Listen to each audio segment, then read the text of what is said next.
Oi, pessoal, tudo bem? Gente, hoje estou gravando a aula num ambiente diferente do que é comum para mim, né? Que é o meu quarto. Precisei viajar, então vocês viram que eu não subi aula, né? Na semana passada, tive uns problemas. Mas vamos dar continuidade e tentar encerrar o nosso assunto sobre alcenos hoje, tá? É, não achem estranho se vocês estiverem ouvindo barulhos de animais, de gente em casa, porque estou na casa dos meus pais e aqui tem muito cachorro, tá? Deixa eu tentar projetar aqui para vocês e a gente começa, tá? Pessoal, vamos continuar então o assunto que a gente estava trabalhando, que é alcenos, estrutura e reatividade. Nessa aula, a gente vai falar agora um pouco sobre as propriedades que os alcenos possuem e algumas características em termos de reatividade. Bem, os alcenos possuem como propriedades físicas propriedades não tão diferentes daquelas que a gente já trabalhou para os alcanos. Observa que a diferença do alceno para um alcano é a presença de uma ligação dupla, tá? Aqueles alcenos que possuem peso molecular abaixo do butano, que é o C4H8, eles são gases. Acima disso, a gente já começa a ter alcenos líquidos e sólidos. Então, isso tudo vai depender da extensão da cadeia, o número de carbonos que a gente vai possuir e o tipo de ligação, se é uma ligação cis, se é uma ligação trans, porque tudo isso influencia nessas propriedades. Momentos dipolares, efeito dos substituintes. Observa que quando a gente tinha lá os alcanos, a gente analisava a ligação carbono-carbono, só que era ligação simples. Agora a gente está trabalhando com ligação dupla, tá? Então, tudo que a gente vai adicionar a esses carbonos que estão aqui na dupla vão influenciar nas características dos alcenos. E uma dessas características é o momento dipolar. Olha nesse exemplo que está aqui abaixo. Eu coloquei o quê? Uma ligação dupla e a gente só tem grupos alquílicos e hidrogênio. Fala o seguinte, que esses substituintes aqui, eles vão influenciar, sim, a estabilidade dessas estruturas. Uma vez que, dependendo do grupo que eu vá colocar ligado diretamente, ele pode doar elétrons ou retirar elétrons. Os grupos alquílicos e hidrogênio, por exemplo, eles doam elétron. Então, como eles doam elétron, isso que eu falo é o seguinte, é que elas possuem uma característica, no caso, esses ligantes aqui, de doar elétrons por hiperconjugação. Isso a gente vai trabalhar com mais detalhe mais à frente, tá? Eles trabalham com doação de elétrons, estabilizando essas ligações duplas, tá? Então, os carbonos hibridizados sp2 de um alceno, eles são mais eletronegativos que o carbono hibridizado sp3 e são estabilizados por substituintes que doam elétrons. Então, gente, o que é isso? Olha para cá. Quando a gente analisa aqui, por exemplo, a estrutura de um alcano, a gente sabe que as ligações entre carbonos são ligações do tipo sp3, certo? Só que quando a gente analisa a estrutura de um alceno, a gente está trabalhando com ligações do tipo sp2. Isso aqui, quando eu falo que eu estou comparando uma estrutura que é sp3 e uma sp2, eu estou querendo falar que nessa estrutura aqui do alceno, eu estou aumentando o que eu digo que é o caráter S da minha ligação. Por quê? Porque eu tenho uma maior contribuição dos orbitais S para essa ligação. Por isso que essas ligações são mais curtas. Os orbitais S, eles são mais próximos do núcleo, tá? Então, anotem isso e frisem essas informações. Dependendo do substituinte, esses efeitos dipolares eles vão contribuir para a polaridade da minha molécula. Então, observa aqui, o etileno, que é a estrutura do CH2 dupla CH2, ele possui um momento dipolar igual a zero. E à medida que eu adiciono substituintes, esse momento dipolo ele vai sendo alterado. Então, por exemplo, se eu adiciono cloro, que ele retira elétrons, no caso, né? Ele atrai elétrons para si, por ser um átomo mais eletronegativo, esse momento dipolo ele chega a aumentar um valor de 1,4, tá? Olha só, a presença de um CH3 em substituição a um hidrogênio, ele aumenta para 0,3. Observe, então, que o hidrogênio tanto contribui, né, doando, quanto o CH3. E a diferença não foi tão grande, né? Saiu de 0 para 0,3. Diferente do cloro, que aumentou para 1,4.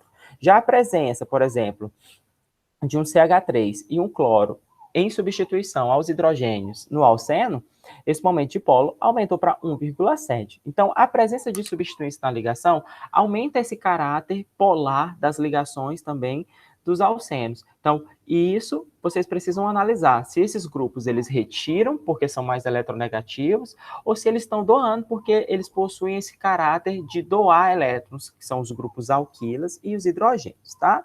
Existem outros efeitos que vão estar envolvidos e que vão estar relacionados com as propriedades dos alcenos, que são eles, os efeitos indutivos, os de hiperconjugação. Falei para vocês, a gente não vai trabalhar em detalhes aqui esses efeitos, porque a gente vai ver mais à frente. Como que a gente faz para avaliar a estabilidade dos alcenos? Na aula sobre os alcanos, a gente viu que comparando alcanos e cicloalcanos, a gente consegue ver, na verdade, né, comparar a estabilidade a partir do número de carbonos que aquela cadeia possui. E a gente comparava a estabilidade deles através do calor de combustão. Aqui não vai ser diferente. A gente vai ter a estrutura do alceno e, quando submetido à combustão, né, na presença de oxigênio, formando CO2 e água, a gente consegue obter um valor aqui de entalpia que vai me falar quanto que é estável aquela estrutura, tá? Ele vai me dar aquele valor de calor de combustão. E algumas propriedades devem ser, no caso, analisadas para a gente saber se aquela estrutura é mais estável, se ela é estável, e isso vai estar totalmente relacionado com os valores que a gente vai observar para essa entalpia, que são eles, o grau de substituição. Os substituintes alquila estabilizam uma ligação dupla, então quanto mais substituído é aquela ligação dupla, a tendência é que ela seja mais estável. E as tensões de Van der Waals. As tensões de Van der Waals, elas vão desestabilizar essas estruturas. Por isso que a gente vai comparar se a estrutura ela possui, no caso, uma estrutura cis ou uma estrutura trans. Não lembra que estruturas são essas? Volta para o início da aula dos alcenos e assiste de novo. Lá a gente discute quando é que eu tenho uma estrutura cis e trans, quando eu tenho uma estrutura E ou Z, tá? O grau de substituição. As ligações duplas, elas são classificadas como monossubstituídas, dissubstituídas, trissubstituídas e tetrasubstituídas. E isso indica o número de substituintes. Eu vou ter uma monossubstituição, é uma estrutura monossubstituída, quando eu possuo um único substituinte na minha cadeia, tá? Observa a ligação dupla, eu tenho um substituinte aqui e os outros são hidrogênios. Dissubstituída, 2 substituintes na minha ligação dupla. Trissubstituída, eu tenho uma ligação dupla, e na ligação dupla eu tenho 3 substituintes. É só olhar aqui na cadeia, tá? Por fim, olhamos agora nessa outra cadeia aqui, que é um ciclo, onde tem uma ligação dupla aqui. Professor, como que eu faço para saber o tipo de substituição que eu tenho aqui, né? Essa cadeia aqui, se a gente for olhar, aqui é a dupla, né? Eu olho para esse lado aqui, eu tenho o CH2, né? Aqui eu também tenho o CH2. E aqui eu tenho o CH3, tá? Então, essa ligação é tetra-substituída. Em geral, os alcenos com ligações duplas mais altamente substituídas são mais estáveis que os isômeros com ligações duplas menos substituídas. Então, se eu for comparar as cadeias, eu tenho que ter isso em mente. Quanto mais substituída é o meu alceno, mais estável é aquela minha estrutura. Lembra que a gente está comparando aqui, no caso, estruturas que estão com ligações que doam elétrons, tá? Então, esse efeito de doar elétrons que os grupos alquilas têm, eles estabilizam essas ligações. Então, quanto mais substituídos por grupo alquila, eu posso garantir que essa minha estrutura ela é mais estável. Tensão de Van der Waals. Então, se eu estiver comparando, por exemplo, uma mesma estrutura, agora no caso isômeros, né?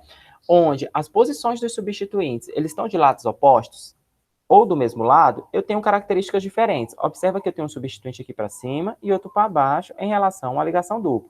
Enquanto aqui os dois substituintes, eles se encontram voltados para cima, tá? Então, essa estrutura aqui é a estrutura trans e essa é a cis.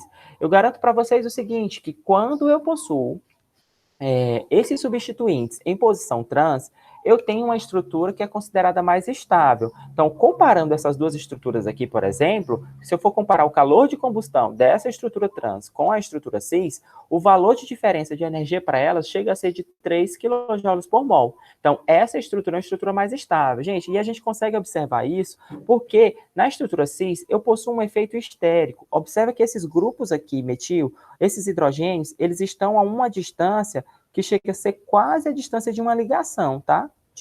Entre hidrogênios.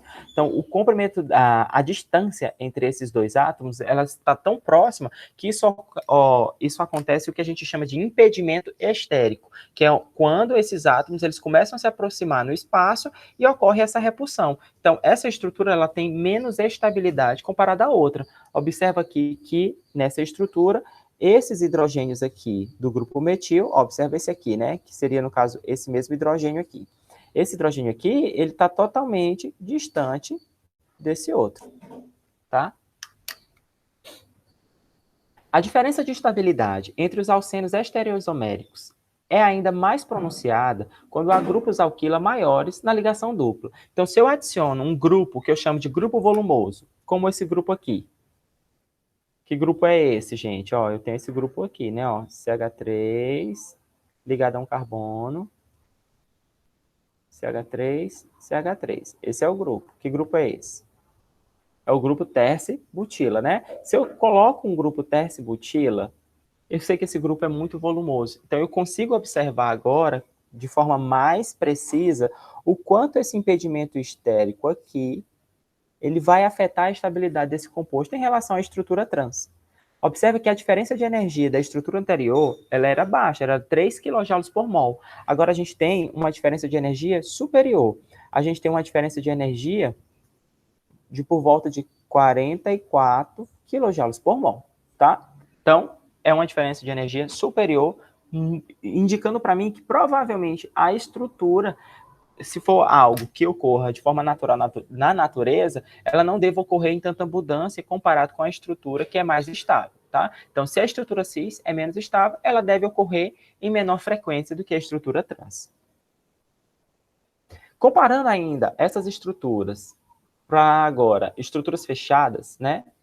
A gente tem que nos cicloalcenos, as ligações duplas, elas vão ser acomodadas da melhor maneira a se evitar, no caso, essa repulsão, a diminuição da tensão angular, que foi o que a gente trabalhou quando a gente estava discutindo sobre os cicloalcanos, tá? Então, essas tensões, para aliviar, elas vão ser assumidas dependendo do tamanho do anel que a gente estiver trabalhando, tá? Aqueles anéis que possuem de 3 a 7 carbonos, as ligações duplas, elas vão se apresentar na forma cis, tá? Por quê? Porque essa estrutura na qual os hidrogênios vão estar orientados para o mesmo lado, elas garantem que eu tenha uma menor tensão angular para a minha estrutura. Então, quanto menor for o anel, a gente sabe que a gente vai estar observando ligações cis, porque as trans, elas não conferem uma certa estabilidade para o composto. No entanto, à medida que eu aumento o número de carbonos, essas ligações trans, elas começam a surgir, tá?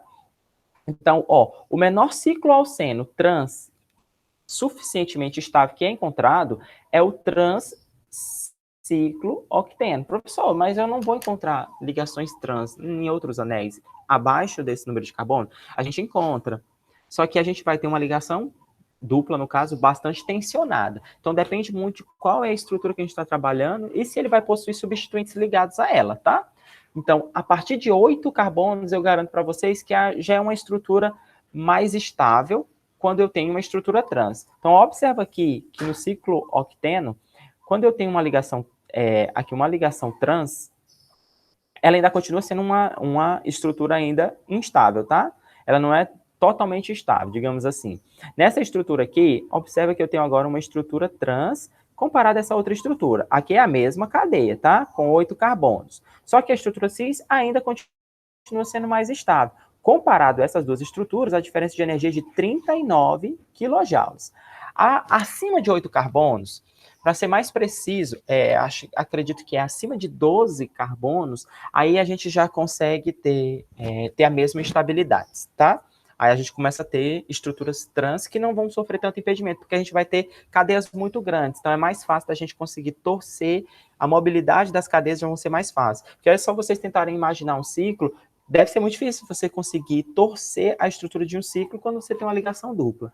Lembra que já com ligações simples, a gente consegue fazer a torção, porque a ligação simples ela é mais fácil de se rotacionar. Mesmo em um ciclo, claro que a gente não fala em rotação para quebrar a ligação, porque aí a gente precisa fornecer muita energia e a gente vai estar quebrando a estrutura. A gente está falando em rotacionar em termos de se aliviar, diminuir a tensão nas ligações. Ó, a tensão desaparece quando o anel atinge 12 membros. Então, ciclo acima de 12 carbonos, a gente já começa a observar ligações duplas, tanto cis como trans, ocorrendo na mesma proporção. Vamos falar um pouco a respeito da preparação de alcenos. E essa aqui vai ser a nossa parte final do nosso assunto. Depois, quando eu gravar, que eu mandar esse vídeo, eu vou mandar também o capítulo com uma lista de exercícios que é para vocês já irem praticando. Para a preparação de alcenos, a gente vai observar que existem muitas reações, dentre elas, as reações de eliminação são as principais, que são as reações, como o próprio nome diz, eliminar os ligantes que estão entre carbonos para formar essa ligação dupla. E nas reações de eliminação, a gente vai ter a desidrogenação, vamos ter eliminações que a gente chama de eliminação beta, então que vai ser a desidratação de álcools, e a desidrohalogenação de haletos de alquilo. Pessoal, existem mais detalhes envolvidos na preparação de alcenos, só que elas não são trabalhadas na nossa disciplina de Química Orgânica 1. Então, quando a gente chegar na disciplina de Química Orgânica 2, a gente vai voltar a trabalhar sobre as reações de síntese, agora com mais detalhe e riquezas de características e definições, tá?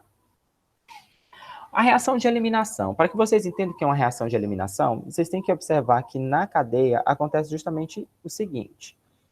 A gente tem que ter ligado, no caso aos carbonos, dois ligantes que vão sair da cadeia. Então, aqui, de forma hipotética, a gente tem um X e um Y, tá? Eu falo que onde está ligado o X vai ser o meu carbono alfa. Gente, eu chamo de carbono alfa sempre que eu estiver me referindo a um grupo e eu digo assim, ó, tá ligado diretamente a ele, tá? Então, seria mais ou menos assim, ó, se eu tivesse aqui um ciclo, por exemplo, vou desenhar aqui para vocês, e aqui eu colocasse um OH, eu ia falar para vocês, gente, carbono alfa é esse aqui, que é o carbono que está ligado diretamente à hidroxila. Todo carbono vizinho a ele, a gente chama de carbono beta, tá? Então, isso aqui é só para a gente ter noção dessas nomenclaturas. Olhando aqui, então, de novo para a estrutura. Esse carbono alfa vai ser o carbono que está ligado diretamente a esse X. E o beta é o vizinho a ele. Então, eu estou mostrando que quando eu retiro tanto o X quanto o Y, estou mostrando aqui que eles saíram, eu formo um alceno. Então, isso para mim é uma reação de eliminação. É muito comum a gente fazer a eliminação, por exemplo, de hidrogênios em processos industriais, fazendo um grande aquecimento, por exemplo, de alcanos. Só que para fazer isso, nas indústrias, você precisa ter todo um aparato, uma grande estrutura, porque você trabalha com temperaturas e pressões muito elevadas. Então, você precisa estar com uma temperatura muito alta. Observa que nesses exemplos aqui, que a temperatura envolvida para a eliminação de hidrogênio é uma temperatura de 750 graus Celsius, coisa que a gente não consegue obter dentro do nosso laboratório de ensino, por exemplo. É uma temperatura muito alta, tá?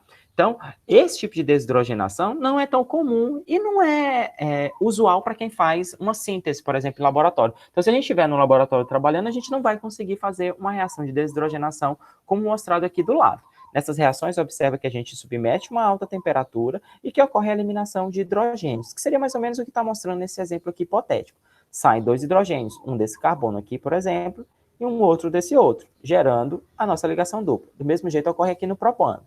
Sai um hidrogênio desse carbono aqui central e um dessa extremidade, formando uma ligação dupla. Ó, a desidrogenação de alcanos não é um método prático de síntese de laboratório para a grande maioria dos alcenos. Claro, porque, como eu falei para vocês, eu preciso ter um aparato que me dê suporte a elevar uma alta temperatura, submeter uma alta pressão, coisas que é mais difícil, você não vai encontrar em todos os laboratórios que você chegar, tá? É muito difícil, na verdade. Então, outros métodos para se obter alcenos, eles são necessários, uma vez que eu preciso ter condições que são mais brandas para chegar na síntese desses alcenos. Nem todo mundo vai conseguir ter uma estrutura razoável no laboratório para conseguir submeter a uma alta temperatura ou alta pressão, certo? Então, uma outra maneira da gente chegar a obter um alceno seria através da desidratação de álcoois. Observa que agora eu tenho aqui, por exemplo, o hidrogênio aqui e a nossa hidroxila. Então, aqui é uma desidratação. Por que eu chamo de desidratação? Quando a gente fala que nós estamos me sentindo desidratado, porque eu estou faltando água, né? Então, desidratação é a perda de água. Então, a gente vai desidratar as nossas moléculas de álcool, levando à formação de alceno. Gente, sempre para que haja desidratação, a gente vai precisar que a nossa reação esteja presente no nosso meio reacional um catalisador. Em geral, os catalisadores utilizados são catalisadores ácidos. Então, no geral, vocês vão observar que as reações precisam disso aqui. Se eu pedir para vocês, numa prova, gente, mostra para mim o que está acontecendo. Eu não vou colocar o reagente, mas eu coloco o produto. Aí eu coloco que o produto é um alceno e coloco lá que formou água. Vocês vão ter que olhar para esse alceno e conseguir identificar para mim qual é o álcool que originou ele, tá? E qual foi o álcool que originou? E aí vocês não podem esquecer de sinalizar que isso só aconteceu porque está na presença de um ácido. Então, por exemplo, eu coloquei aqui o produto. Produto eu vou chamar de B, mais uma água. E aí eu coloco assim na prova de vocês. E eu falo, gente, quem é o reagente que formou esse B? Então, vocês vão ter que saber identificar ele, colocar aqui o A e colocar o catalisador aqui, que é para saber que vocês entendem que eu preciso disso aqui, do catalisador, para que essa reação aconteça. Olha aqui esses dois exemplos.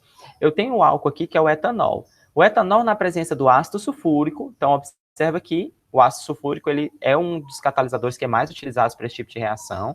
Na presença agora de uma temperatura de 160 graus, que já não é uma temperatura tão alta, isso aqui a gente já consegue no laboratório, tá? Na presença no fornecimento de calor aqui, eu consigo chegar na formação desse alceno. Nessa outra estrutura aqui, que é um ciclo, né, com a presença de um oxigênio, ou desculpa, de uma hidroxila, eu consigo também fazer essa eliminação, tá? Ó, nesse ciclo, no caso aqui que ciclo é esse? É o ciclo hexanol, né? No ciclo hexanol aqui, eu consigo fazer a eliminação disso aqui, utilizando um catalisador e também a presença de temperatura. Então, não foi muito diferente a forma como a reação aconteceu, tá? Eu só preciso do catalisador e da temperatura. E isso não é difícil. Regioseletividade na desidratação de álcoois. Pessoal, a gente tem que observar o seguinte, que essas reações de desidratação, às vezes elas podem formar mais de um produto. E quando ocorre essa formação de 1, 2, 3 produtos, a gente fala que existe uma preferência em termos de formação. Isso se a nossa cadeia ela não for uma cadeia simétrica. Se a cadeia for simétrica, aquela reação provavelmente vai levar à formação de um produto só. Tá? Mas, considerando que as cadeias elas não são simétricas, a gente pode levar à formação de mais de um produto. Observa nessa reação aqui de desidratação do 2-metil-2-butanol. Nessa reação de desidratação, eu posso tanto formar esse produto quanto esse.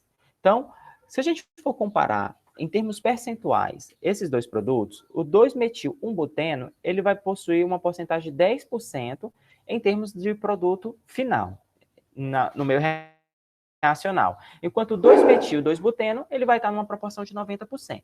Então, isso a gente chama de regioseletividade, que é quando uma reação ela pode assumir diferentes sentidos reacionais, porém possui uma preferência, tá? Então, a preferência dela é na formação do 2-metil-2-buteno. Professor, mas como que a gente explica qual é essa preferência? Pessoal, existe uma regra que a gente chama de regra de Zaitsev. Zaitsev, ele é um cientista, né, que em 1875 ele estabeleceu uma generalização que descrevia esse tipo de regioseletividade para as eliminações betas. Então, ele falava o seguinte, que o alceno formado em maior quantidade vai ser aquele que corresponde à remoção do hidrogênio do carbono beta, que tem o menor número de hidrogênios. Então, quando a gente for olhar para uma estrutura, a gente tem que olhar, tá aqui o meu carbono alfa. Os carbonos betas, que são os carbonos vizinhos a esse carbono alfa, quem é o que possui menor hidrogênio? Menor quantidade de hidrogênio. Aquele que possui menor quantidade de hidrogênio vai ser o que vai ser eliminado, tá? Então, olha para essa estrutura aqui abaixo. A hidroxila está ligada nesse carbono central. Eu tenho 3 carbonos betas. Nesse aqui de baixo, eu tenho o CH3, que possui 3 hidrogênios. Nesse outro, eu tenho um CH2, no final aqui, um radical, e desse outro lado eu tenho um hidrogênio e 2 radicais ligados a esse lado da cadeia. Então, olhando assim, eu já tenho uma ideia. Se eu sei que os 3 são carbonos betas, né, no caso, né, eu já tenho que imaginar que eu vou eliminar o hidrogênio daquele que é menos hidrogenado. Então, eu já imagino que vai acontecer de que lado? Tá? Desse lado aqui. Então, eu vou eliminar, como é uma reação de desidratação, uma molécula de água. Vai sair a hidroxila e vai sair o hidrogênio. Eliminando a água, eu formo a ligação dupla aqui, entre esses dois carbonos, tá? Formadas as duas ligações, eu tenho esses dois substituintes aqui. Então, o alceno mais altamente substituído, ele vai ser aquele alceno que vai ser formado como o produto principal. Então, o que isso significa? Significa que se eu retirasse, por exemplo, os hidrogênios desse lado aqui e desse aqui, os meus alcenos eles não seriam tão substituídos assim. Vamos tentar comparar, então. Ó, eu coloco aqui, ó, R2HC, ligado a esse carbono, que é esse aqui. Então, eu vou eliminar primeiro esse hidrogêniozinho azul. Eliminando ele, eu vou ter isso aqui, ó, CHR, e aqui embaixo um CH3. Agora, vamos fazer esse outro aqui, esse aqui de baixo.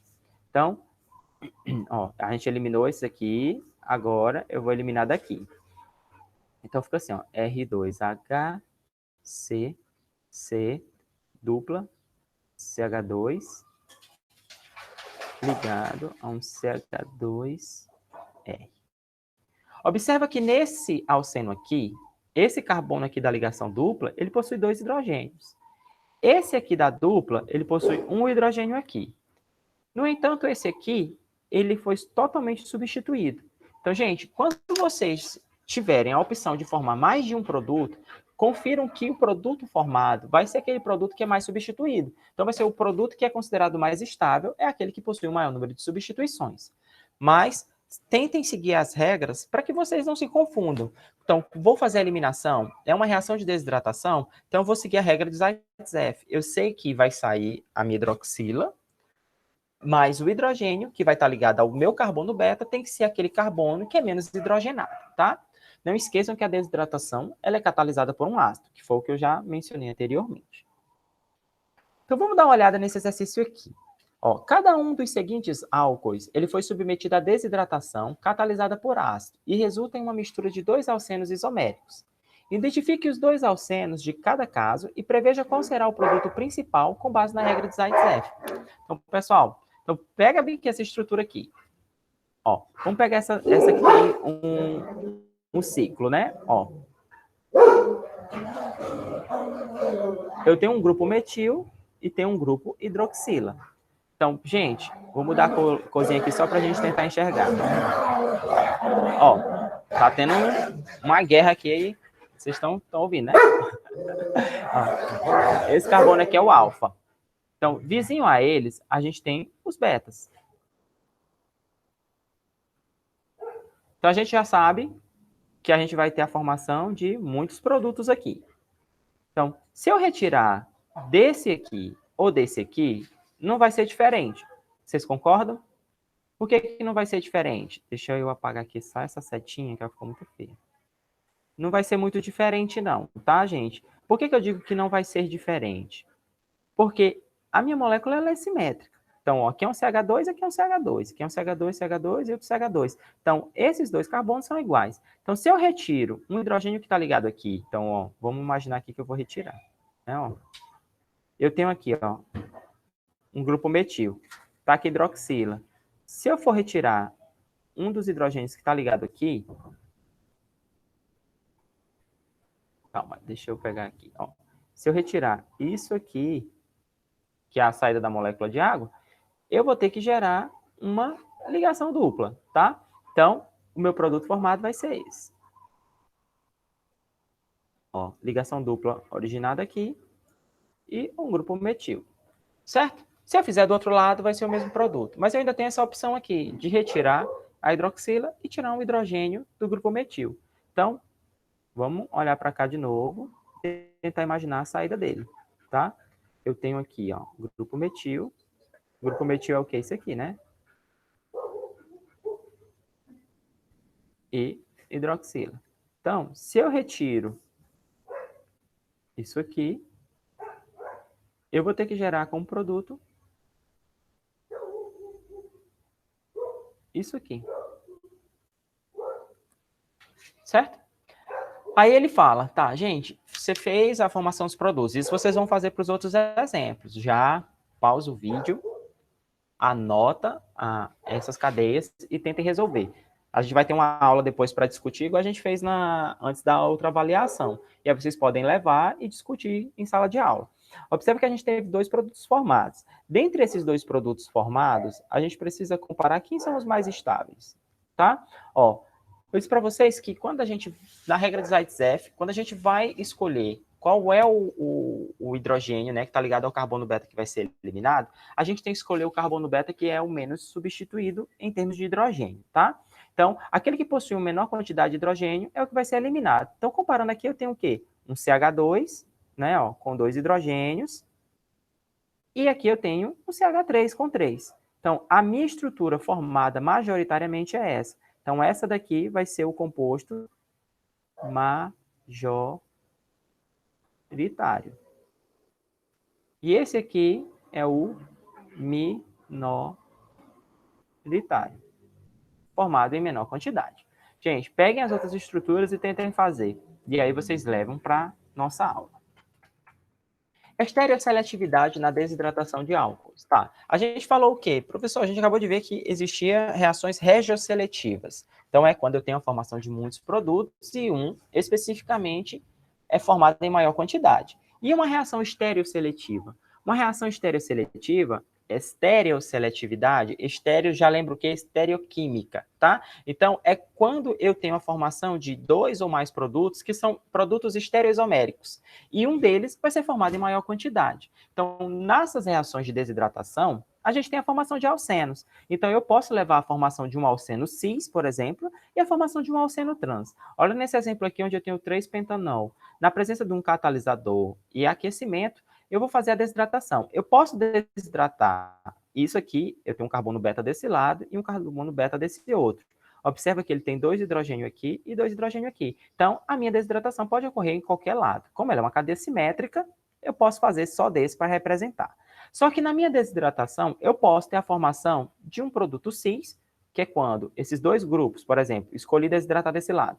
O meu produto cis vai ser quando? Deixa eu pegar um marca-texto. Quando eu tiver esse grupo e esse outro grupo aqui orientado do mesmo lado. Observa que eles estão do mesmo lado, tá? E o produto trans quando eles estiverem de lados opostos. Então, gente, é ficar atento para os produtos que são formados. Lembrem, quem é que vai ser mais estável? O produto cis ou trans? Aí vocês têm que aprender e olhar aquelas características. Pessoal, vocês têm que saber pontuar as propriedades certinhas. Na avaliação de vocês, muita gente, quando olhava para as estruturas, falava, tá, essa é a mais estável. E não estava errado, estava certo. Só que não sabia explicar. Você tem que saber explicar qual é o tipo de interação que está acontecendo aqui. Vocês vão ter que falar, professor, essa estrutura aqui, ela é menos estável porque ocorre uma interação de Van der Waals, tá? Ocorre o que a gente chama de impedimento estérico, porque esses grupos aqui agora estão muito próximos. Na estrutura trans, não acontece. Por isso que é uma estrutura mais estável. Então, vocês têm que pontuar assim. Então, eu tenho uma reação, a desidratação, ela é uma reação regioseletiva e estereosseletiva. Desidratação de álcoois. Nas desidratações, a gente também vai observar que ocorrem rearranjos. E como que eu observo se ocorre ou não a formação se ocorre ou não esses rearranjos, né, nessas minhas reações? Alguns álcoois, ao sofrer a desidratação, elas vão formar produtos que não eram esperados. Então, a gente vai fazer assim, vocês vão olhar para aquela cadeia e vão falar, tá, retirei a hidroxila. Depois que retirou a hidroxila, vocês vão dizer o seguinte, eu tenho o carbono beta desse lado, o carbono beta desse outro, ou vocês vão falar, não, só tem um carbono beta. Possuindo um único carbono beta, vocês vão falar, tá, o produto formado é esse. Só que quando você vai olhar para os produtos, você vai observar que existem outros produtos além daquele. E aí é que vai entrar o que a gente chama de rearranjo, que é quando a estrutura, o meu esqueleto carbônico, ele começa a mudar. E por que que isso acontece? Eu vou mostrar mais à frente. Então, vamos primeiro ver esse exemplo. Eu tenho essa estrutura aqui, que é o 3,3-dimetil-2-butanol. Então, eu tenho aqui, a cadeia com 1, 2, 3, 4 carbonos, tá? Então, tá aqui, 1, 2, 3, 4. No carbono 2, eu tenho a função álcool, então é o butanol. E no 3, eu tenho 2 grupos metílicos. Coloquei na presença de um ácido, aqueci, ocorreu a desidratação. Observa que está aqui a hidroxila. Ele só pode desidratar para esse lado, porque esse carbono beta é o único que tem hidrogênio. Observa que nesse beta aqui, não possui. Desidratou, formou esse produto. Só que, observa que ele ocorre em 3%. E em 64 e 33, ocorreram outros produtos, que não eram esperados. Então, isso a gente chama de rearranjo, porque houve a formação de outros produtos. E a gente vai discutir em cima disso ainda. Então, mas, professor, por que esses rearranjos ocorrem? Esses rearranjos ocorrem porque à medida que eu retiro, por exemplo, uma hidroxila, eu levo a formação do que a gente chama de carbocátion. Então, por exemplo, se eu retiro a hidroxila dessa estrutura, eu vou estar adicionando uma carga positiva aqui. Então, eu vou observar aqui, por exemplo, se eu tivesse aqui, ó, CH3, CH2, e aqui eu tenho um OH, e eu retiro esse OH, eu vou formar um CH3, CH2, agora com uma carga positiva, tá? Isso aqui eu chamo de carbocátion, tá? Carga positiva em cima do carbono. Então, tá. Mas por que esses rearranjos, eles ocorrem? Pessoal, esses rearranjos, eles ocorrem porque existe a formação de carbocátions. Então, se a gente for olhar, por exemplo, uma estrutura, eu vou fazer aqui uma estrutura hipotética, que a gente tem aqui hidroxila, CH3, aqui ligado ao hidrogênio, e aqui um R. Quando eu coloco isso na presença de um ácido, isso aqui vai se protonar, certo? Quando ele se protona, isso aqui leva à formação disso. Ó, R, CH, CH3, que é como se fosse uma molécula de água, tá? Com carga positiva. Então, isso aqui vai sair. Então, quando ele sai, eu gero o meu carbocátion, tá? Esses carbocátions, dependendo de qual vai ser formado, ele vai ser ou um carbocátion primário, carbocátion secundário ou terciário. E isso é indicado pelo número de substituintes. Então, se eu possuo um único substituinte, ele vai ser um carbocátion primário, que é menos estável do que aquele que possui 2, que por consequência é mais instável comparado com aquele que possui 3. Então, quanto mais substituintes eu tenho nesse carbono que forma um carbocátion, mais estável ele é. Então, se eu olho para cá, para essa estrutura, né, que é a estrutura do 3,3-dimetil-2-butanol, na presença de um ácido, observa que é aquilo lá que eu mostrei para vocês, né? Ó, entrou aqui, formou tipo uma molécula de água com carga positiva, protonei, né? No caso, a hidroxila, ela vai perder e a gente forma esse carbocátion. Esse carbocátion aqui, ele pode se rearranjar. Então, ó, esse grupo metila, ele sai daqui, se desloca, tá? Isso aqui realmente é como se fosse uma migração, migrou esse grupo metil dessa posição para outra, levando à formação de outro carbocátion. E esse carbocátion aqui, que tinha sido formado inicialmente, ele tem quantos grupos ligados a ele? Ó? 1, 2. Então, ele era um carbocátion secundário. Depois da migração, ele agora passou a ser um carbocátion com 1, 2, 3, um carbocátion terciário. Então, esse carbocátion é um carbocátion mais estável. Formando, então, esse carbocátion, eu posso levar à formação de outros produtos, tá? Esse primeiro que é formado, se eu faço a desidratação dele, eu levo à formação, ó, tirei aqui do grupo hidroxila, o carbono vizinho que tem hidrogênio é esse aqui. Então, a ligação dupla tem que estar entre esses dois carbonos. O produto que a gente formou inicial foi o 3,3-dimetil-1-buteno, tá? Então, essa estrutura ocorre com 3%. Após o rearranjo, agora eu tenho um carbono, alfa com dupla, e outro também. Esse aqui também possui, eu tenho carbonos que possuem hidrogênios, não duplas, tá? Esses carbonos beta aqui, que possuem hidrogênio, e esse outro aqui. Esse aqui também é, só que eles são iguais, então não preciso mencionar ele. Então, como esses dois carbonos aqui possuem hidrogênios, eu vou eliminar dos dois e formar dois produtos. Então, além dessa estrutura aqui formada, a partir desse intermediário, agora eu vou ter duas opções de produtos formados. Então, se eu formo esse alceno aqui, eu chego, ó, se eu eliminar isso aqui, eu chego na formação desse alceno, que é o que segue aquela regra de Zaitsev. Elimina o hidrogênio do carbono menos hidrogenado. Então, esse carbono aqui que só possui um hidrogênio, se eu elimino aqui para formar a ligação dupla, eu chego na formação do alceno mais substituído. Então, ele ocorre em maior proporção. Já se eu elimino desse outro grupo aqui, eu tenho a formação dessa ligação dupla. ela possui 2 hidrogênios aqui e substituintes nesse outro lado do meu carbono. Essa estrutura aqui ainda é mais estável do que essa outra. Observa que essa aqui tem 2 hidrogênios aqui e um aqui. Então, ela é a menos substituída, ainda comparada com essa estrutura, que ocorre com 33%. Tá? Então, gente, quando vocês estiverem fazendo essas reações de desidratação, vocês têm que observar se elas são possíveis de acontecer, esses rearranjos estruturais. Essas migrações de grupo metilas, elas também podem acontecer para próton, tá? Que a gente fala que é migração de hidreto, que é quando vai o hidrogênio com o seu parzinho de elétron, tá? Então, essas migrações de hidretos, elas também acontecem. Observa aqui, no caso para um butanol, na presença do ácido, ocorre o quê? Vai ter que ser a saída desse grupinho aqui, ó. Protonou, ó, tá aqui os pares de elétrons, ele vai lá e pega um hidrogênio do ácido. Protonou, a gente vai eliminar. Eliminou, forma um carbocátio. Esse carbocátio é um carbocátio primário. Então, ele não é estável. Então, como ele não é estável, o próton, no caso, desculpa, o hidreto desse carbono vizinho aqui, que é o carbono beta, ele se desloca para esse carbono inicial. Então, ó, desloquei ele para cá, eu formo um carbocátio secundário, que é mais estável que o primário. Feito isso, a gente leva à perda do próton, formação do alceno. Então, ó, com essa primeira aqui, no caso, com essa primeira eliminação, a gente tem 12% do produto formado.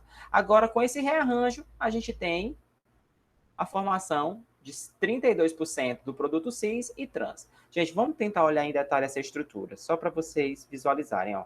CH3, CH2, CH com a carga positiva, CH3, tá? Ó, ele pode tanto eliminar aqui quanto aqui. Mas aí aqui agora a gente está trabalhando com essa eliminação. Nessa eliminação aqui, a gente vai ter que formar uma ligação dupla aqui, tá? Então, eu vou ter que tirar um próton que está ligado nesse carbono. Então, ficaria CH3, CH, dupla, CH, CH3. Nessa ligação dupla, eu posso ter os grupos metis orientados para cima. Ó.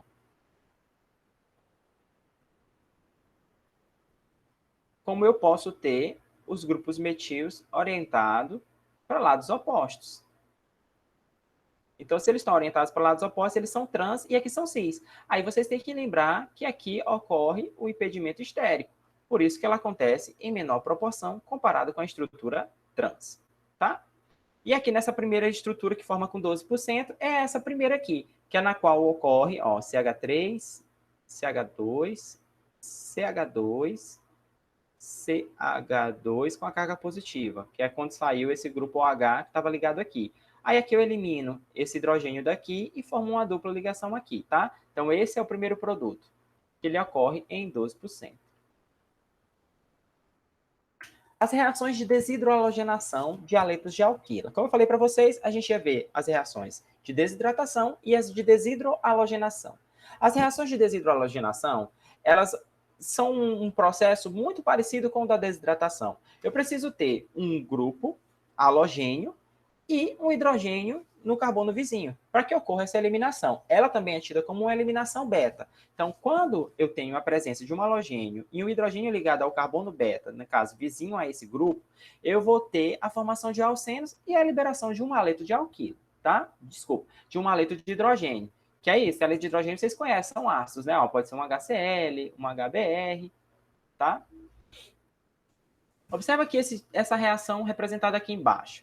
Ó, nesse tipo de reação, a gente tem, por exemplo, o cloro aqui, ligado nesse cloreto de ciclohexila. Nesse cloreto aqui, a gente precisa ter hidrogênios vizinhos a ele. É o que acontece. Então, esse carbono beta, ele é hidrogenado. Esse aqui também. Só que, como eu falei para vocês, eles são iguais.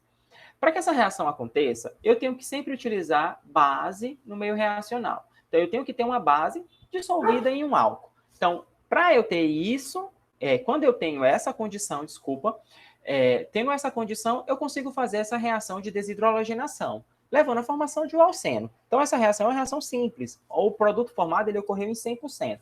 Não tinha como a gente ter outras variações aqui, tá?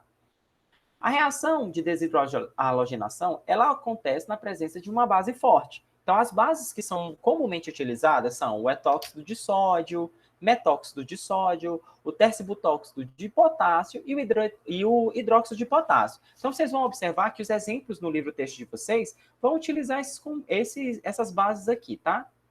Porque são bases fortes. Você precisa ser base forte para conseguir retirar o hidrogênio e ocasionar a saída do halogênio da minha cadeia. Olha aqui nesse exemplo aqui. Eu tenho um bromo ligado nesse carbono aqui. Então, ó, é 1, 2, carbono 2, 3, 4. No carbono 2 eu tenho um bromo. Coloquei o nosso terbutóxinho aqui ligado.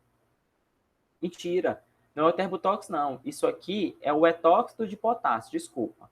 Ó, o nosso etóxido de potássio aqui, na presença do etanol. Isso aqui vai ocasionar a eliminação. Então, eu posso retirar, por exemplo, um hidrogênio desse lado aqui, ocasionando a saída do bromo. Então, retirando o hidrogênio aqui, eu tenho a formação de uma ligação dupla. Formou a dupla, esse carbono ele está o quê? Duplamente substituído. Então, esse é o primeiro produto, formado com 29%.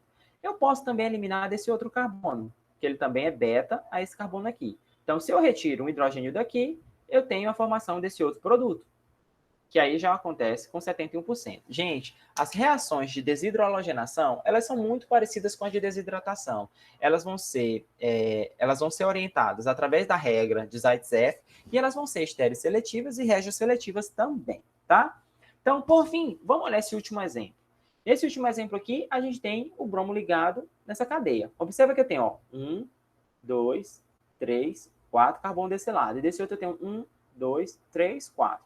Ela é uma molécula simétrica. Então, tanto faz eu retirar o hidrogênio daqui, como eu retirar daqui. Ela é uma cadeia igual para todos os lados. Retirando um desses hidrogênios, na presença de base em meio alcoólico, eu vou ter a formação de dois produtos. Por isso que a gente diz que a reação ela é regioseletiva e estereo-seletiva, porque ela vai possuir uma preferência em termos de formação de produtos. Ela é regioseletiva porque ela escolhe um produto para ser formado em maior quantidade, e ela é estereo-seletiva porque ela prefere um estereoisômero em relação ao outro, tá? Então, é sempre ficar atento qual o produto que vai ser formado em maior quantidade. Gente, o produto trans é formado em maior quantidade, porque esses grupos estão mais distantes. Aqui a gente tem o nosso impedimento estéreo. Gente, quando eu mandar o material para vocês, vocês vão perceber que o nosso capítulo ele possui alguns itens a mais nele. Eles vão falar sobre eliminações do tipo E1 e E2, tá? Que aí são alguns detalhes a mais. E1 chega a ser uns 2, 3 parágrafos a mais, além do que foi trabalhado em nossa aula. Se vocês conseguirem ler, ótimo, porque vai ser um conhecimento a mais para vocês e às vezes facilitem no entendimento ainda do conteúdo. Eu não vou cobrar isso porque a gente vai ver na nossa próxima disciplina. E a gente vai ter que ver com uma riqueza de detalhes, vai trabalhar de forma mais bem elaborada esse tipo de reação, que é a reação de eliminação. Pessoal, a gente encerra aqui o nosso conteúdo de alcenos. Eu espero que a aula vocês consigam entender a aula e compreender. Peço desculpa dela estar um pouco barulhenta, de eu ter mudado de ambiente. Vocês viram que eu estava numa hora num lugar, agora eu estou em outro, com uma iluminação mais forte atrás. Mas isso aconteceu porque, enfim, a logística dentro da casa é um pouco diferente, né? Eu não estou dentro da minha casa. Então, eu peço que, se vocês não tiverem entendido ou não têm entendido, vocês pontuem, marquem, falem, olha, aqui ficou um pouco mais difícil, eu achei que aqui ficou um pouco confuso, sinalizem e levem para a aula de dúvida. Eu já vou deixar aqui também que, se alguém quiser discutir a resolução da prova anterior, marquem uma aula comigo, um encontro, para a gente discutir as questões, tá? Então, pessoal, até logo, eu espero que vocês estejam bem e até mais. Tchau, tchau!